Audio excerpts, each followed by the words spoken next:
There is a very specific visceral thrill to rolling onto the throttle as you hit an apex perfectly in the mountains. It is the promise of North Georgia. Sunny 75-degree afternoons, endless winding concrete bridges, and miles of uninterrupted sweepers. But you can start a ride in perfect touring weather and end up freezing in a torrential downpour, completely swallowed by pitch-black fog. We are breaking down exactly what it takes to survive these high-altitude elements, separating the idealized myths from the harsh mechanical realities of mountain riding. The core dilemma of the Blue Ridge is that the exact same elevation that creates incredible driving roads also traps isolated, highly dangerous weather systems right on top of them. The problem starts with your weather app. They pull data from the city, missing the local microclimates waiting for you at the peak. Take a look at this table. On the left, your city baseline, 75 degrees, dry roads, clear sight. On the right, your mountain reality, temperatures plummeting to the 40s, zero visibility, and metal grates turning slick as ice. If you roll up the mountain with a standard street-tuned suspension and a casual mesh jacket, you are totally exposed the second that microclimate flips. Handling these shifts leaves two options: enforce a rigid riding schedule or invest in your gear and your bike mechanics. Assuming your city riding setup will hold up at 3,600 feet is exactly how riders end up freezing, stranded, and losing traction. To understand the sheer scale of the air temperature drops, look at Black Rock Mountain State Park. Sitting at 3,640 feet, the air gets crisp fast, and the area can even shut down completely for ice. Surviving that shift means packing modular, lightweight layers: a fleece jacket, a wool beanie, and insulated windproof gloves. We are plotting these preparation requirements on this matrix, weighing cost against safety impact. Modular layering lands in high effort, high impact. It lets you shed clothing as the sun hits, keeping you from sweating through your base gear. The trade-off is physical capacity. Carrying extra layers eats up your dedicated pannier space, sacrificing room for tools, and forces you to pull over frequently to adjust your setup. You are directly trading your storage space and a seamless travel flow for the absolute necessity of regulating your body temperature. Traction brings a completely different set of hazards.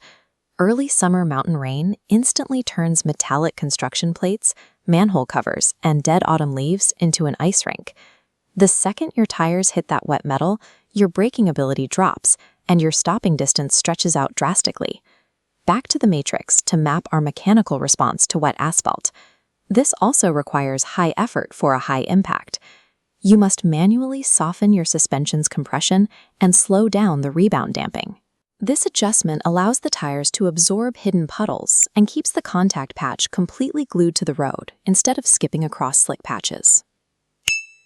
And as a post-ride rule, clean your fork seals. The gritty runoff from wet mountain roads will absolutely destroy them. The downside to these mechanical adjustments? It takes tools, time on the shoulder, and you immediately lose the aggressive, sporty handling you want for dry twisties. To survive wet mountain asphalt, you must actively trade your bike's dry weather stiffness for wet weather mechanical compliance. This brings us to the ultimate hazard, State Route 180, better known as Wolfpen Gap.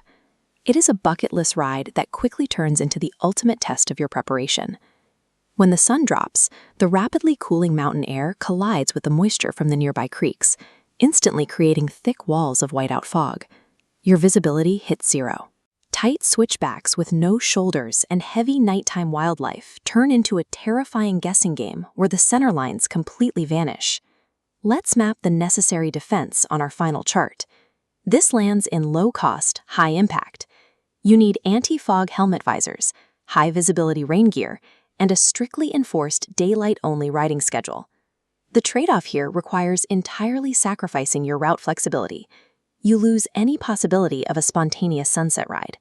Escaping the fatal hazard of mountain fog means giving up your schedule freedom entirely. The mountain dictates the clock, not you. The Blue Ridge Mountains do not tolerate passive riding. They demand active gear management and direct mechanical intervention. This flowchart aligns your willingness to prep with your safe riding boundaries. Let's find your strategy.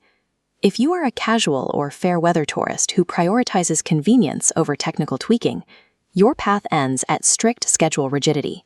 You must limit your rides to midday, dry forecast windows and completely avoid Wolfpen Gap near dusk.